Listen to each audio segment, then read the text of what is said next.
Hello guys, welcome back to my YouTube channel SSC study centre by Rahul में आपका स्वागत है।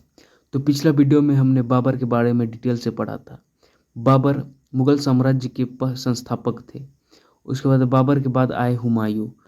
तो हम आज हुमायूं के बारे में डिटेल से पढ़ेंगे। तो मुगल सम्राट हुमायूं हुमायूं का शासन 1530 से 1540 तक था। जब वे कन्नौज और बिलग्राम का युद्ध जब हारते हैं उसके बाद चले जाते हैं। उसके बाद 15 वर्ष की वायु में फिर वापस आते हैं। उसे हम डिटेल में पढ़ेंगे। तो चलिए वीडियो स्टार्ट करते हैं।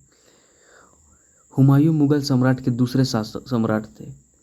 वे बाबर के पुत्र थे। ये रहा हुमायूं की तस्वीर। अब हुमायूं के बारे में कुछ डिटेल से जानेंगे। हुमायूं का परिचय जैसे कि आगे देखते हैं। हुमायूं का पूरा नाम नसरुद्दीन मोहम्मद हुमायूं है। उसके बाद उसका जन्म 6 मार्च 1508 को हुआ था। ये जो तो पॉइंट है ये काफ़ी इम्पोर्टेंट है। पिता बाबर, माता महाम बेगम। शासनकाल 1530 से 1540। उसके बाद निर्वासन हो गए थे। उसके बाद फिर 1555 में वापस आए थे। अब मृत्यु हुई थी 1556 में हुमायूं की। तो ये जो पॉइंट है ये काफ़ी इम्पोर्टेंट रहेगा, तो इसे याद कर लीजिएगा। उसके बाद हुमायूं का शासनकाल 1530 में बाबर की जब मृत्यु हुई तो हुमायूं गद्दी पर 30 दिसंबर 1530 को आगरा में इसका राज्याभिषेक हुआ। जब बाबर की मृत्यु हुई तो 30 दिसंबर 1530 को आगरा में हुमायूं का राज्याभिषेक होता है। शुरुआत में उन्हें कई कठिनाइयों का सामना करना पड़ा। जैसे उन कठिनाइयों में था भाइयों का कठिनाई, अफगान शासकों द्वारा मिले कठिनाई और कमज़ोर सैन्य व्यवस्था। तो चलिए इन सबको हम डिटेल में जानेंगे। जैसे कि भाइयों द्वारा मिले कठिनाइयों में था कि साम्राज्य का विभाजन। जब बाबर की मृत्यु हो रही थी तो बाबर ने बोला था कि अपने भाइयों को अपने स्थान का कुछ कुछ हिस्सा दान करने देने। तो हुमायूं ने अपने पिता का आज्ञा का पालन करते हुए कमरान को काबुल और कंधार दे दिया, अस्करी को संभाल दिया, हिंदाल को मेवाड़ दिया और सुलेमान मिर्जा को बदखास्त। तो ये रहे उनके भाई और उनके भाइयों द्वारा इन इन जगहों को हुमायूं द्वारा दिया गया था। उसके बाद आता है अफगान शासक।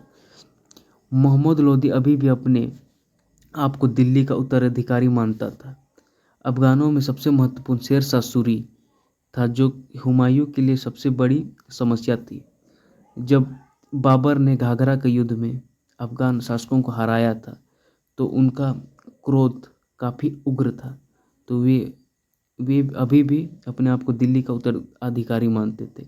और अफगानों में सबसे महत्वपूर्ण शेर शाह सूरी था, जो हुमायूं की सबसे बड़ी समस्या बना और आगे बना। तो आगे इस वीडियो में हम विस्तार से जानेंगे। उसके बाद हुमायूं के पास जो था वो कमज़ोर सैन्य व्यवस्था।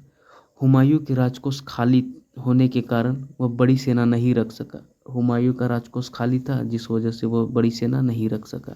उसके बाद आगे देखेंगे हुमायूं द्वारा लड़े गए प्रमुख युद्ध के बारे में। तो चलिए आगे डिटेल से जानेंगे। चलिए तो डिटेल में जानते हैं हुमायूं द्वारा लड़े गए प्रमुख युद्ध। हुमायूं द्वारा लड़े गए युद्ध चौसा का युद्ध। चौसा का युद्ध 26 जून 1539 को मुगल सम्राट हुमायूं और अफगान शासक शेर शाह सूरी के बीच बिहार के बक्सर जिले में स्थित चौसा गांव के पास लड़ा गया था। ये बिहार के बक्सर जिले में स्थित चौसा गांव के पास लड़ा गया था, इसलिए इस युद्ध को चौसा का युद्ध कहा जाता है। इस युद्ध में शेर शाह सूरी की जीत होती है और हुमायूं अपनी जान बचाने के लिए गंगा नदी में कूद पड़ता है। इस युद्ध में शेर शाह सूरी की जीत होती है और हुमायूं की हार होती है और हुमायूं अपनी जान बचाने के लिए गंगा नदी में कूद पड़ता है। उसके बाद निजाम भिश्ती नामक व्यक्ति ने अपनी मशक पानी की चमड़े की थैली, मशक जिसे पानी की चमड़े की थैली बोला जाता है, की सहायता से हुमायूं की जान बचाई। तो ये जो पॉइंट है ये भी एग्ज़ाम के पॉइंट ऑफ व्यू से काफ़ी इम्पोर्टेंट रहेगा।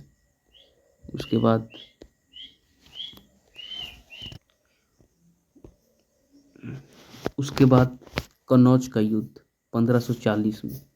कन्नौज का युद्ध, जिसे बिलग्राम का युद्ध भी कहा जाता है, यह युद्ध 17 मई 1540 को मुगल बादशाह हुमायूं और अफगान शासक शेर शाह सूरी के बीच में लड़ा गया था। ये काफ़ी इम्पोर्टेंट रहेगा। कन्नौज का युद्ध 1540 में मुगल बादशाह हुमायूं और अफगान शासक शेर शाह सूरी के बीच में लड़ा गया था। इस निर्णायक युद्ध में हुमायूं की हार हुई और शेर शाह सूरी की जीत होती है, जिसके परिणाम स्वरूप भारत में मुगल साम्राज्य का अंत हो जाता है और शेर शाह सूरी ने अपने नेतृत्व में सूर्य साम्राज्य की स्थापना की। तो इस युद्ध के बाद शेर शाह सूरी दिल्ली और आगरा पर अधिकार हो जाता है। शेर शाह सूरी दिल्ली और अधिकार पर अपना अधिकार कर लेता है, दिल्ली और आगरा पर। उसके बाद जब ये कन्नौज के युद्ध में हुमायूं की हार होती है तो वह निर्वासन हो जाते हैं। तो आगे उसके निर्वासन के बारे में डिटेल से जानेंगे। हुमायूं का निर्वासन। तो हुमायूं का निर्वासन काल 1540 से 1555 ईस्वी तक कुल 15 वर्षों का रहा।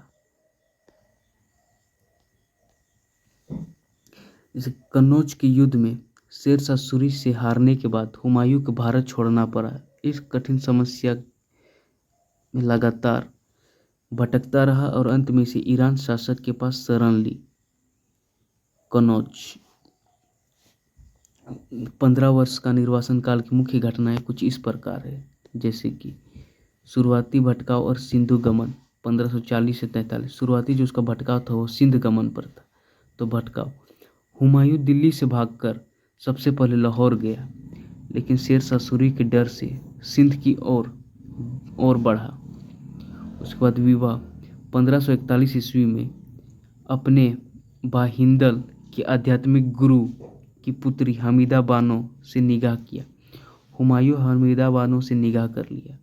उसके बाद अकबर का जन्म 1542 ईस्वी में सिंध के अमरकोट के बीरल के महल में उसके पुत्र जलालुद्दीन मोहम्मद, जिसे अकबर के नाम से जाना जाता है, उसका जन्म हुआ। उसके बाद हुमायूं ने मदद भी मांगी। हुमायूं ने मेवाड़ के राजा मालदेव से मदद मांगी थी, लेकिन शेर शाह सूरी के प्रभाव के कारण वह सहायता नहीं मिली। तो ये भी पॉइंट जो है ये काफ़ी इम्पोर्टेंट रहेगा एग्जाम के पॉइंट ऑफ व्यू से। तो चलिए फिर उसके बाद आगे देखते हैं। हाँ, उसके बाद आता है फारस में शरण।